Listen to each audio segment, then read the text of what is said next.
सावन माह की संपूर्ण जानकारी आज हम इस वीडियो में देने जा रहे हैं। प्लीज़ हमारी वीडियो को लाइक करें, कमेंट में हर हर महादेव लिखें और मेरे प्यारे भक्तों, आप भक्ति 24 टीवी को ज़्यादा से ज़्यादा शेयर करो और हमारे चैनल को सब्सक्राइब कर लो।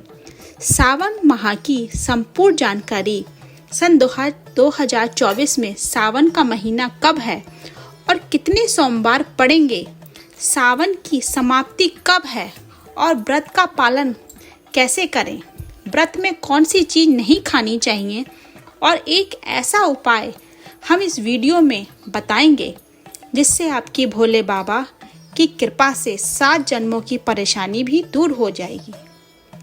जानिए सब कुछ इस वीडियो में। सबसे पहले इस वीडियो को ज़्यादा से ज़्यादा शेयर करिए, लाइक करिए, कमेंट में हर हर महादेव लिखिए, ओम नमः शिवाय। सावन का महीना शिव भक्तों के लिए प्यार की सौगात लेकर आता है। यही वह महीना है जिसे हम प्यार का महीना भी कहते हैं। पक्षियों की चहचहाहट मधुर संगीत में बदल जाती है। वर्षा ऋतु का आगमन होता है, प्रकृति जगमगन हो जाती है। शिव भक्त बड़े जोरों शोरों के साथ सावन के महीने का बड़ी बेसब्री से इंतजार करते हैं। सावन में भगवान शिव देवी पार्वती के साथ धरती पर आकर अपने हर भक्त के घर में वास करते हैं और उनकी सच्ची भक्ति से धन धान्य करते हैं। सावन का हर एक दिन बहुत ही शुभ माना जाता है। हर दिन पवित्र होता है। हर दिन भगवान शिव की पूजा की जाती है। लेकिन सावन में सोमवार के व्रत की बात ही कुछ और होती है। सोमवार का दिन, इस दिन व्रतधारी व्रत रखकर संपूर्ण फलों की प्राप्ति करते हैं और अगले दिन सावन के पवित्र महीने में फिर से सोमवार के व्रत के आने की कामना करते हैं ताकि सावन में हम व्रत का फिर से संपूर्ण पालन और फल प्राप्त कर सकें। दोस्तों, आपको बता दें, इस बार सावन का महीना 22 जुलाई सोमवार के दिन से शुरू होगा। सावन महीने की समाप्ति होगी 19 अगस्त के दिन और सावन के आखिरी सोमवार के दिन ही 19 अगस्त यानी सोमवार के दिन ही रक्षाबंधन का त्योहार भी मनाया जाएगा। दोस्तों, अब जानते हैं कि सावन के इस पवित्र महीने में कितने सोमवार पड़ेंगे और आपको कितने व्रत रखने हैं। आइए जानते हैं। सावन मास का पहला दिन 22 जुलाई दिन सोमवार से है। पहले ही दिन सावन में सोमवार पड़ने में 4 चांद लग जाएंगे। सावन का दूसरा सोमवार व्रत 29 जुलाई दिन सोमवार है। तीसरा सोमवार का व्रत 5 अगस्त को पड़ेगा। सावन का पवित्र चौथा व्रत 12 अगस्त के दिन पड़ेगा और 19 अगस्त को 5वां सोमवार है। ऐसे में कुल मिलाकर 5 सोमवार पड़ेंगे और अंत में 19 अगस्त यानी सोमवार के दिन सावन समाप्त हो जाएगा। दोस्तों, ऐसे में आइए हम जानते हैं कि सावन के इस पवित्र महीने में कौन सी गलती नहीं करनी चाहिए जिससे कि शिव जी नाराज ना हो।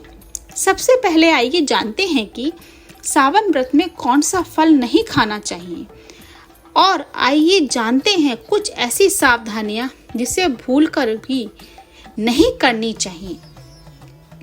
सावन के सोमवार का व्रत बहुत ही ज़्यादा शुभ माना जाता है। शास्त्रों में कहा गया है कि व्रतधारी को उद्धार मांगकर फल आदि नहीं खाने चाहिए। इससे पाप लगता है और व्रत अधूरा रह जाता है। सोमवार का व्रत हो या कोई भी व्रत क्यों ना हो, पड़ोसियों से मांगकर भी व्रत आदि में फल वगैरह नहीं खाने चाहिए। व्रत में उद्धार मांगकर खाने से व्यक्ति का व्रत झूठा हो जाता है। ईश्वर की शरण में आने पर व्यक्ति को झूठ नहीं बोलना चाहिए, कर्ज नहीं लेना चाहिए, चुगली आदि नहीं करनी चाहिए, उद्धार मांगकर भी नहीं खाना चाहिए। अगर आपको कोई अपनी मर्जी से खाने के लिए व्रत में कुछ देता है तो उसे आप खा सकते हैं, लेकिन व्रत में कम से कम उद्धार मांगकर फल आदि नहीं खाना चाहिए। इससे पाप लगता है और व्यक्ति की पवित्रता भंग हो जाती है। सोमवार का व्रत हो या सावन का व्रत हो, आपको नाशपाती नहीं खानी चाहिए। दरअसल इस फल का नाम नाशपाती यानी नाश करने वाला फल होता है, इसीलिए इस फल को व्रत में नहीं खाना चाहिए। व्रत आदि को छोड़कर किसी और दिन आप कभी भी इस फल को खा सकते हैं, लेकिन इस बात का विशेष ध्यान रखें कि जिस दिन आपका व्रत हो उस दिन नाशपाती का सेवन नहीं करना चाहिए। भगवान को भी नाशपाती नहीं चढ़ानी चाहिए। कुट्टू का आटा खाने से भी आपका व्रत टूट सकता है। आपको बता दें, लंबे समय से रखा हुआ आटा आपका व्रत भंग कर सकता है। दरअसल पुराने आटे में घुन आदि कीड़े वगैरह पड़ जाते हैं जो ठीक तरह से दिखाई भी नहीं देते। ऐसा आटा खाने पर दरअसल आप मांस का सेवन करते हैं और व्रत में कीड़े खाना घोर पाप के बराबर माना जाता है और आपका व्रत भी भंग हो जाता है। व्रत में ताजा आटा खाना चाहिए। लंबे समय से रखे हुए आटे में कीड़े पड़ जाते हैं, ऐसा कभी ना करें। व्रत हमेशा शुद्धता में ही रखना चाहिए। सावन का महीना बड़ा ही पवित्र महीना माना जाता है, इसीलिए अब आइए जानते हैं कि वह कौन सी 5 चीजें हैं जो सावन में शिव जी के पास गलती से भी नहीं रखनी चाहिए। जहाँ पर शिवलिंग या महादेव की कोई भी प्रतिमा रखी हो, वहाँ पर भूलकर भी चप्पल जूते लेकर नहीं जाना चाहिए। जरा सोचिए, जब आपके कमरे में कोई चप्पल लेकर प्रवेश करता है तो आपको कितना क्रोध आता है।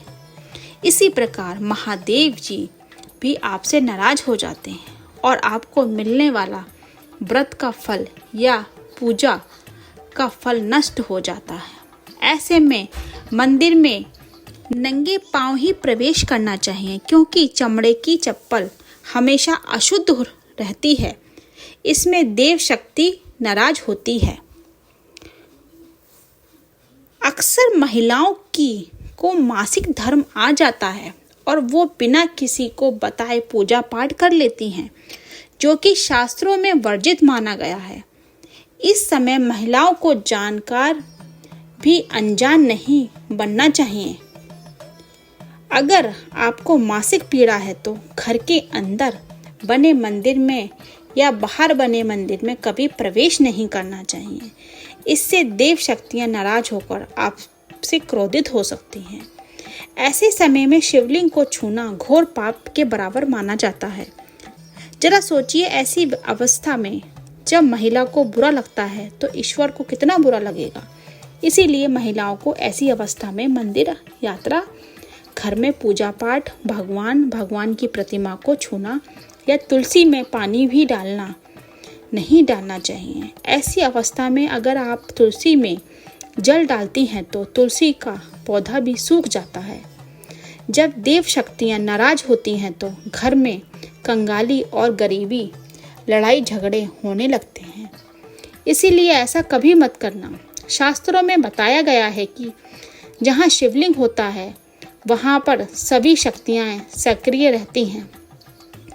जिस घर में शिवलिंग होता है तो उस व्यक्ति पर महादेव की कृपा सदैव बनी रहती है। वास्तुशास्त्र के अनुसार शिवलिंग से हर वक्त ऊर्जा का उच्चार होता रहता है, इसीलिए शिवलिंग पर जलधारा हमेशा होनी चाहिए। कुछ लोग अपने घर में शिवलिंग तो रख लेते हैं, लेकिन वह 1 हफ्ते के बाद जल चढ़ाते हैं, जो कि बिल्कुल भी अच्छा नहीं माना जाता। अगर आप जल नहीं चढ़ा सकते तो आप अपने घर में शिवलिंग स्थापित कभी ना करें, क्योंकि गरुड़ पुराण में बताया गया है इसमें उल्टा घर में विनाश होता है। और शास्त्रों में बताया गया है कि तुलसी और महादेव का बैर माना गया है, इसलिए तुलसी में शिवलिंग और गणेश की प्रतिमा को नहीं रखना चाहिए। कई लोग अनजाने में जाने में शिवलिंग को तुलसी में रख देते हैं और घर में परेशानियां आना शुरू हो जाती हैं। इसमें महाशक्तियां क्रोधित हो जाती हैं। शिवलिंग पर तुलसी भी नहीं चढ़ाना चाहिए। तुलसी में और शिवलिंग में कुछ दूरी होनी आवश्यक चाहिए। घर का मंदिर या बाहर का मंदिर, किसी भी मंदिर में ऐसे व्यक्ति को प्रवेश नहीं करना चाहिए जिसने स्त्री प्रसंग अर्थात संभोग किया हो या उसने मांस खाया हो। अगर आप शारीरिक रूप से गंदे हैं तो मंदिर के आसपास भी नहीं जाना चाहिए। घर के बने मंदिर में कोई कपड़ा आदि डाल देना चाहिए। जरा आप ही सोचिए, क्या आप मांस खाकर या स्त्री के साथ शारीरिक संबंध बनाकर भगवान के पास जाएंगे तो क्या वह आपसे प्रसन्न होंगे? बिल्कुल भी नहीं। वह आपसे क्रोधित हो सकते हैं और आपसे नाराज हो जाएंगे। शास्त्रों में इसे घोर पाप माना गया है। इससे व्यक्ति नरक में जाता है। ऐसा दुष्ट प्रभाव और मनुष्य की बर्बादी का कारण माना गया है। ऐसा भूलकर भी न करें। ईश्वर के सामने हमेशा नहा धोकर पवित्र मन के साथ ही जाना चाहिए। इससे सभी शक्तियां आपसे प्रसन्न रहती हैं। सावन के महीने में महादेव को ऐसे बेलपत्र कभी मत चढ़ाना, क्योंकि बहुत ही अशुभ माना जाता है। पौराणिक मान्यताओं के अनुसार बेलपत्र चढ़ाने से शिव जी का मस्तक शीतल रहता है। बेलपत्र से भगवान शिव की पूजा करने से दरिद्रता दूर होती है और व्यक्ति सौभाग्यशाली बनता है। इससे हनुमान जी भी प्रसन्न होते हैं, क्योंकि वे शिव जी के ही अवतार हैं। पहले आप यह जान लें कि बेलपत्र का उपयोग और इसके लाभ कैसे मिलते हैं।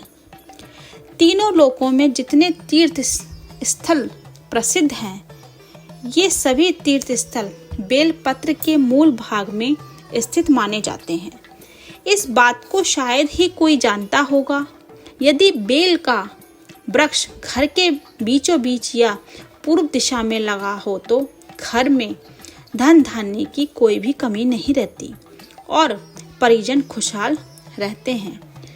जो व्यक्ति बेल के वृक्ष के मूल भाग की गंध पुष्प आदि से पूजा अर्चना करता है, उससे मृत्यु के पश्चात शिवलोक की प्राप्ति होती है। अब आइए जानते हैं बेलपत्र से जुड़ी कुछ खास बातें। चतुर्थी, अष्टमी, नवमी, चतुर्दशी और अमावस्या तिथियों को संक्रांति के समय और सोमवार को बेलपत्र नहीं तोड़ना चाहिए। पूजा से एक दिन पूर्व ही बेलपत्र तोड़कर रख लेना चाहिए। आपको बता दें, बेलपत्र कभी अशुद्ध नहीं होते। यदि आपको पूजा के लिए नया बेलपत्र नहीं मिल रहे हैं तो आप किसी दूसरे के चढ़ाए हुए बेलपत्र को स्वच्छ जल में धोकर भगवान शिव को अर्पित कर सकते हैं। बेलपत्र में 3 पत्तियां होनी चाहिए। कटी फटी पत्तियों का बेलपत्र भगवान शिव को गलती से भी अर्पित ना करें। कटी फटी पत्तियों को अर्पित करने से शिव का अपमान माना जाता है और बेलपत्र का भी। इसीलिए बेलपत्र की पत्तियां एकदम साफ होनी चाहिए। अब आइए जानते हैं, सावन के इस पवित्र महीने में अगर किसी को यह 5 संकेत मिल जाए तो इसमें यह पता चलता है कि महादेव आपकी भक्ति से बहुत प्रसन्न है और आपको धनी होने से कोई भी नहीं रोक सकता। आइए जानते हैं उन संकेतों के बारे में। बेल का दरवाजे पर आना। नंदी महाराज भगवान भोलेनाथ का वाहन है। नंदी को भगवान शिव का द्वारपाल भी कहा गया है। नंदी महाराज को बुद्धि और ज्ञानी का प्रतीक माना गया है। शिव जी के मंदिर के बाहर हमेशा नंदी महाराज विराजित रहते हैं। लेकिन अगर सावन के इस पवित्र महीने में अचानक से नंदी महाराज आपके दरवाजे पर आ जाएं और घर की चौखट को सींग मारने लगें, तब आपको समझ लेना चाहिए कि भगवान शिव आपके घर में आने वाले हैं, जो कि यह एक उनके आने का संकेत है। भगवान शिव आपकी भक्ति से बहुत प्रसन्न हैं और आपके घर में खुशियां आने वाली हैं। आपको धनी होने से कोई नहीं रोक सकता। लेकिन याद रहे, नंदी महाराज को तिलक लगाकर मीठा भोग जरूर खिलाएं। सावन के पवित्र महीने में अचानक से आपके सपनों में अगर शिवलिंग दिखाई दे जाए तो अर्थात भगवान शिव दिखाई दे जाएं तो इससे आपको यह समझना चाहिए कि आपके जीवन में परेशानियों का अंत जल्दी हो जाएगा। भगवान शिव आपकी सच्ची आराधना और भक्ति से बहुत खुश हैं और अब आपके घर में आने वाले ऐसे में याद रहे, शिव जी की भक्ति में कोई भी कमी नहीं आनी चाहिए। घर को गंदा नहीं रखना चाहिए क्योंकि आपके घर में भगवान शिव आने वाले हैं। शास्त्रों के अनुसार माना गया है कि नीलकंठ भगवान शिव जी का प्रतीक है। अगर आपके घर में सावन के महीने में नीलकंठ छत पर आकर बैठ जाए तो उससे भूलकर भी मत भगाना, क्योंकि यह भगवान शिव का प्रतीक माना गया है। ऐसे में आपको खुश होना चाहिए क्योंकि भगवान शिव आपकी भक्ति से बहुत खुश हैं। शास्त्रों में बताया गया है कि नीलकंठ अगर मनुष्य के घर पर आकर बैठ जाए तो साक्षात घर में शिव जी के आने के संकेत बन गए हैं और अब आपके बुरे दिन जाने वाले हैं। कहते हैं श्री राम ने इस पक्षी के दर्शन करने के बाद ही रावण की विजय प्राप्त की थी। सावन के पवित्र महीने में अचानक से घर में काला सांप निकल आए तो बहुत ही शुभ माना गया है। इसे बिल्कुल भी ना मारें क्योंकि यह भगवान शिव के आने का संकेत है। जिनकी भक्ति में महादेव प्रसन्न होते हैं तो महादेव किसी खास अवसर पर ही अपने दर्शन देते हैं। सावन का महीना बहुत ही पवित्र महीना माना गया है। यह वह महीना है जिसमें भगवान शिव धरती पर आते हैं और उसी घर में अपना वास बना लेते हैं। सावन के पवित्र महीने में सपनों में किसी मंदिर में नाग नागिन का जोड़ा देखना बहुत ही शुभ माना गया है। यह घर में शिव जी के आने के संकेत हैं और अब आपको खुश होने की ज़रूरत है। सावन के शुभ अवसर पर सोमवार में दिन डमरू की आवाज़, घंटियों की आवाज़ सुनाई दे जाए तो यह अत्यंत शुभ माना गया है कि इसका अर्थ यह है कि भगवान भोलेनाथ आपसे प्रसन्न हैं और जल्दी आपके घर और जीवन में प्रवेश करने वाले हैं, जिससे आपका आर्थिक संकट दूर होकर जीवन में सुख समृद्धि आने वाली है और महादेव आपसे बहुत खुश हैं। एक आखिरी ऐसा उपाय है जिसको अगर आपने सावन के पवित्र महीने में कर लेंगे तो दुनिया की कोई भी ताकत, कोई भी शक्ति आपको करोड़पति होने से रोक नहीं पाएगा। बस कर लेना यह उपाय। सावन बार बार नहीं आता, इसीलिए यह उपाय जरूर करना। इस समय भगवान शिव सक्रिय अवस्था में होते हैं। जो मांगो वो अवश्य ही प्राप्त होती है। आज हम आपको जो उपाय बताएंगे उसको करने मात्र से ही कुछ समय में आपके जीवन में कर्ज हमेशा के लिए उतर जाएगा। घर में तमाम तरह की परेशानियां, गृह क्लेश, पति पत्नी की परेशानियां, नजर दोष, राहु दोष, मंगल दोष, पितृ दोष, गरीबी है तो वह मात्र इस उपाय से पल भर में ही दूर हो जाएगी। ना कम ना ज़्यादा, पूरे 5 काम आपको करने हैं। अक्सर हम शौक के लिए क्या कुछ नहीं करते, यहाँ तक कि अपना घर तक गिरवी रख देते हैं। नौबत यह भी आती है कि कुछ लोग तो कर्ज के कारण अपना घर तक छोड़ देते हैं और वैसे देखा जाए तो कर्ज से बढ़कर कष्टप्रद कोई स्थिति नहीं होती। कर्ज एक श्राप की तरह होता है जो अगर एक बार लग जाए तो बिना उपाय किए उतरता ही नहीं है। अगर आप भी कर्ज के बोझ से परेशान हैं तो इस उपाय का प्रयोग अवश्य करें। 2 से 8 दिन के अंदर लाभ मिलने लगता है।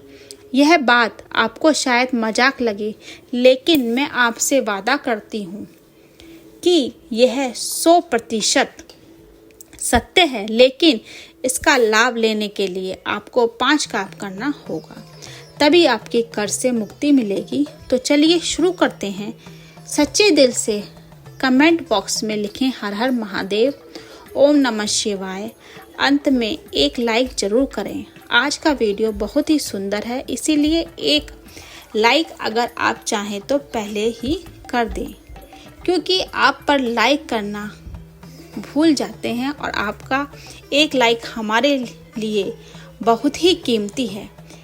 वैसे भी सावन के पवित्र महीने में भगवान शिव के लिए एक लाइक तो बनता ही है। श्वेताओं 5 कर्मों से में सबसे पहला काम है अर्थात सबसे पहला उपाय है कि पक्षियों को दाना डालने से जिंदगी की सारी परेशानियां खत्म हो जाती हैं और बहुत सारी खुशियां मिलती हैं जिसकी आप कल्पना भी नहीं कर सकते। पक्षी को हर शनिवार मंगलवार दाना डालने से जल्द कर्ज से मुक्त मिलने लगती है। शिव पुराण के अनुसार भगवान शिव कहते हैं कि यदि व्यक्ति के जीवन में कर्ज हो तो उसी समय उस व्यक्ति को पक्षी को दाना डालना चाहिए और पानी पिलाना चाहिए। भगवान शिव कहते हैं मिट्टी के प्याले पर कुल्हड़ में अगर पक्षी को पानी पिलाया जाता है तो व्यक्ति की 7 पीढ़ियां कर्ज मुक्त हो जाती हैं। उन्हें कभी भी कर्ज लेने की आवश्यकता नहीं पड़ती। माता पार्वती भगवान शिव से कहती हैं हे महादेव, यदि पिछले जन्म का कर्ज वह अगले जन्म में चुकाना चाहे तो उस मनुष्य को क्या करना चाहिए। तब भगवान शिव माँ पार्वती से कहते हैं देवी, आपने जगत कल्याण के लिए बहुत ही अच्छा प्रश्न किया है जिसका जवाब मैं आपको देता हूँ। अगर मनुष्य षण मुक्त होना चाहता है, कर्ज से मुक्त होना चाहता है, अगर वह अपने पापों से मुक्त होना चाहता है तो उसे पक्षियों की निस्वार्थ भाव से सेवा करनी चाहिए। दाना पानी उन्हें देते रहना चाहिए, तभी ही मैं प्रसन्न रहता हूँ और व्यक्ति को क्षण मुक्त करता हूँ। अगले जन्म तक पीढ़ी दर पीढ़ी उसकी कभी कर्ज की भागीदारी नहीं होती है। अगर आप भगवान शिव के कहने से एक बार उनकी राह पर चल दिए तब आपको जीवन में कभी कर्ज की कोई भी जरूरत नहीं होगी। आपको कर्ज लेने की आवश्यकता नहीं पड़ेगी, बल्कि तेजी से आपके घर में शुभ शांति आएगी, धन बढ़ेगा, वैभव की प्राप्ति होगी और यह उपाय करने के बाद इसका असर आपको 2 से 3 दिन में दिखने लगेगा। ये कर्म तो अवश्य करें क्योंकि साक्षात भगवान शिव के अनुसार मनुष्य को कर्ज से बचाने के लिए यह उपाय बताया था। चींटियों को अगर उनके मन के अनुसार खाना खिलाया जाए, भोजन करवाया जाए तो जिंदगी का वह सारा सुख मिलता है जिसकी हर किसी को ज़रूरत होती है। इसीलिए यह उपाय भी करते रहें। ऐसा करने से जल्द कर्ज से मुक्त मिलती है और चींटियां धरती पर मनुष्य का कर्ज कम करने के लिए ही धरती पर वास करती हैं। अगर मनुष्य इस बात को समझ जाएं कि चींटियां हमारे कर्ज के बोझ को सहती हैं अर्थात कम करती हैं, तब उसी क्षण हमारे भारत में कोई भी कर्ज का भागीदारी नहीं रहेगा। कर्ज के बोझ के कारण उसे अपना घर गिरवी नहीं रखना पड़ेगा। किसी भी शादीशुदा स्त्री को अपने गहने गिरवी नहीं रखने पड़ेंगे। भूमि आदि को परेशानी के चलते बेचना नहीं पड़ेगा। चींटियों का तो काम ही होता है मनुष्य के जीवन में क्षण को हमेशा के लिए दूर करना। कर्ज को चींटियां कैसे कम करती हैं, हम आपको वह उपाय बताने वाले हैं, तो वीडियो के अंत तक बने रहिएगा। अगर अभी तक आपने वीडियो को लाइक नहीं करा है तो आप हमारी वीडियो को लाइक कर लीजिए। भगवान शिव की कृपा आप पर और आपके परिवार पर बनी रहेगी। इसीलिए कमेंट में हर हर महादेव जरूर लिखें, ओम नमः शिवाय अवश्य लिखें। अब आइए वीडियो में आगे बढ़ते हैं। चींटियों को यह एक चीज़ अवश्य खिला देना। जिस दिन आप चींटी को यह एक चीज़ खिला देंगे उसी दिन से आपका कर्ज धीरे धीरे उतरने लगेगा। क्या चीज़ खिलानी है, हम वीडियो के अंत तक बने रहें। बस आप वीडियो को अंत तक देखें। चींटियों को आप ऐसा क्या खिलाएं जिससे कि उसी क्षण हम क्षण मुक्त हो जाएं, कर्ज हमारा छूमंतर से उतर जाए। क्योंकि हमने शुरू में ही बताया था, शास्त्रों में लिखा है कि चींटियां मनुष्य का कर्ज कम कर देती हैं, कर्ज को घटा देती हैं, समाप्त कर देती हैं। बस चींटियों को खिला देना यह एक चीज। शास्त्रों के अनुसार माना जाता है कि जब यमराज के दूत मृतक के शरीर से उसकी आत्मा यमराज जी के पास लेकर तक पहुंचते हैं तब उसे कुछ याद नहीं रहता। तब उसके कर्म की चींटी उसके कान में तक पहुंचकर याद दिलाती है और तब वह इंसान यमराज जी के सामने बोल पाता है। चींटियों को गुरुवार, शनिवार, मंगलवार और बुधवार के दिन यदि बेसन के लड्डू खिलाते रहिए। यदि सावन के महीने में बेसन के लड्डू खिलाए जाएं तो चींटियां प्रसन्न हो जाती हैं और मनुष्यों को आशीर्वाद देती हैं।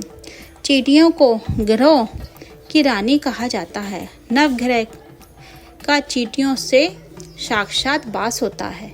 वेद पुराणों के अनुसार साक्षात चींटियां माता लक्ष्मी को आपके घर तक ला देती हैं।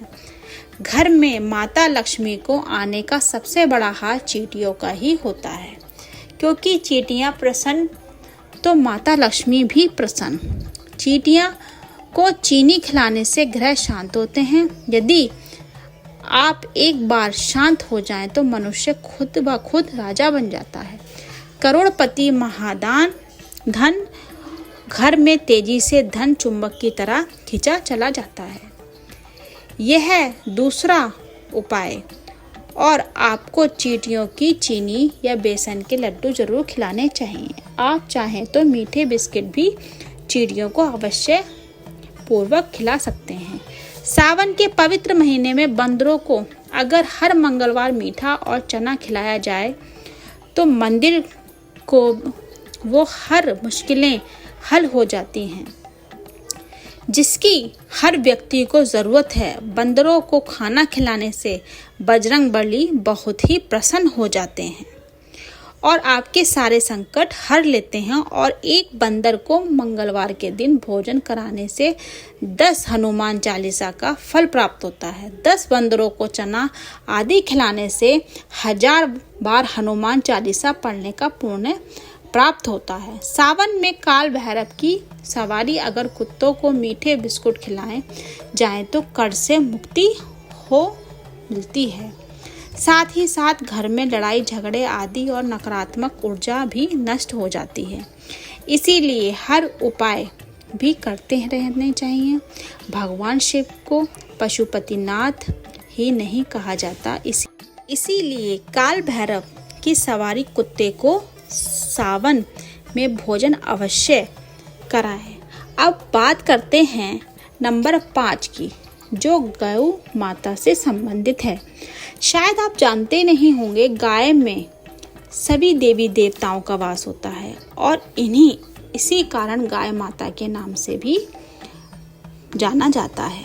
अगर हम सावन में गाय को पहली रोटी खिलाएं तो इसका असर आपको उसी दिन से ही दिखने लगता है और धीरे धीरे हमारी सारी समस्याएं खत्म हो जाती हैं। अगर आपको किसी बात का भय लगता है और फिर कोई चिंता सता रही है तो ऐसे समय में सावन में आपको अपने सर के ऊपर से 7 बार 5 बेसन के लड्डू उतार कर किसी काली गाय को खिला दें।